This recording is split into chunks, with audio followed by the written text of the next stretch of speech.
Bienvenue sur ma chaîne YouTube Afrique Aqua Plus. Aujourd'hui, nous allons continuer avec notre cours de pisciculture sur l'élevage des larves de Clarias gallipolus. Aujourd'hui, nous sommes au niveau du module 3 qui porte sur la nutrition post-éclosion des larves.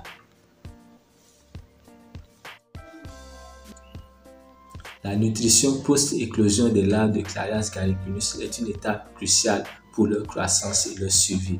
Après l'éclosion, les besoins alimentaires des larves évoluent rapidement, passant d'une dépendance au sac vitellin à une alimentation externe. Voici les détails.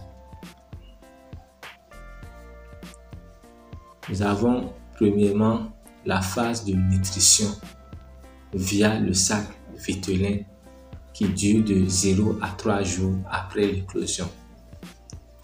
Nous allons maintenant parler de la source de nutrition. Les larves utilisent des réserves du sac vitellin comme source d'énergie et de nutriments. Aucun apport alimentaire externe n'est nécessaire à ce stade. La durée. Le sac vitellin est complètement absorbé en 2 à 3 jours en fonction de la température de l'eau. Ça peut avoir lieu plus rapidement. Ça peut se produire plus rapidement à une température de 28 à 30 degrés Celsius. L'observation. Il faut surveiller la résorption complète du sac vitellin pour introduire l'alimentation externe au bon moment.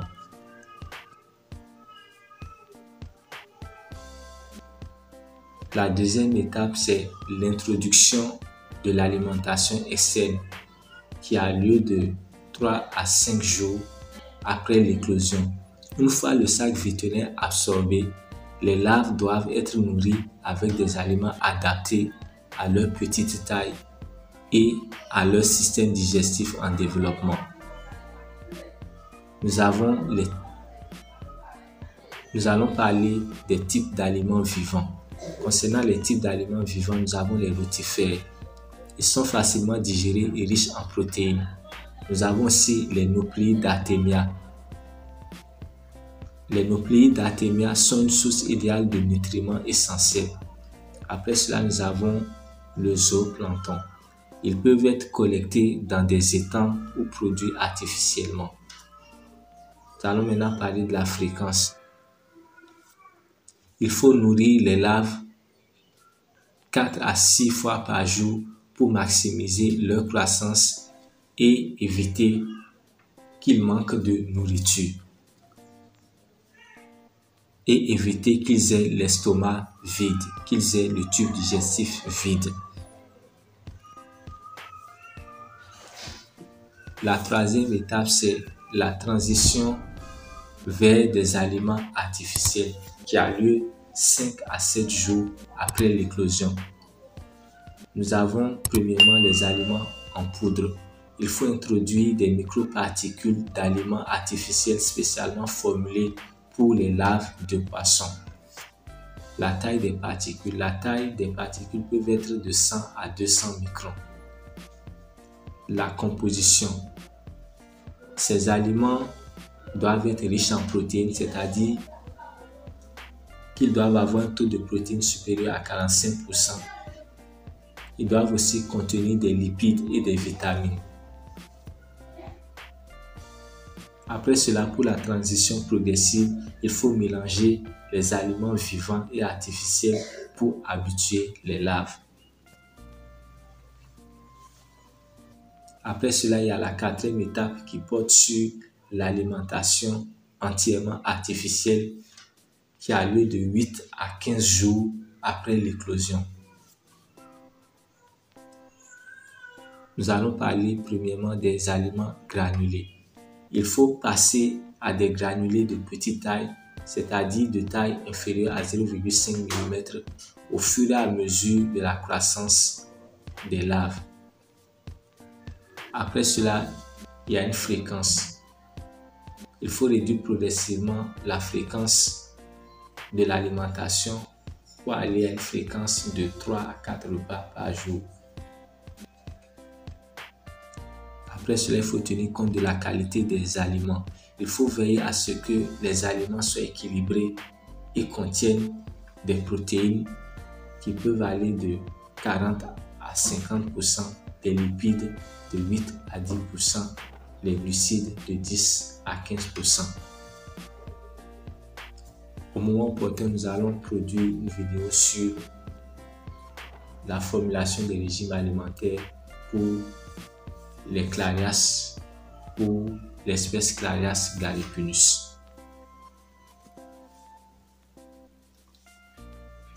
La cinquième étape, c'est la gestion et la distribution de la nourriture. Nous allons aborder premièrement ce qui concerne la quantité. Il faut fournir des petites quantités régulièrement pour éviter le gaspillage et la pollution de l'eau. Il faut surveiller la consommation et ajuster les rations. Nous allons parler un peu de la technique.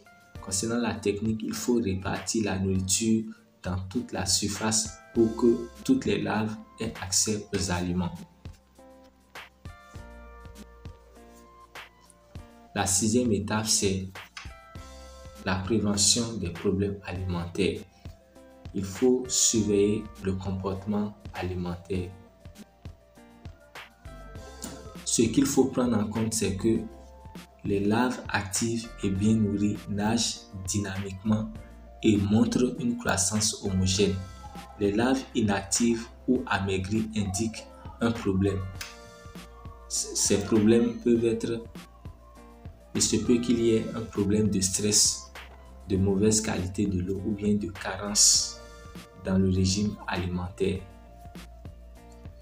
Il faut éviter la pollution de l'eau. Concernant cela, il faut retirer les aliments non consommés après chaque repas pour prévenir des déséquilibres chimiques, c'est-à-dire une toxicité liée au taux d'ammoniac ou bien au taux de nitrite dans l'eau.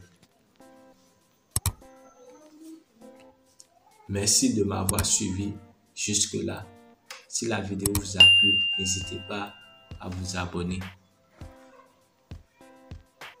Dans la prochaine vidéo, nous allons poursuivre avec le module 4 qui porte sur la densité de peuplement lors de l'élevage des larves des poissons africains Clarias gariepinus.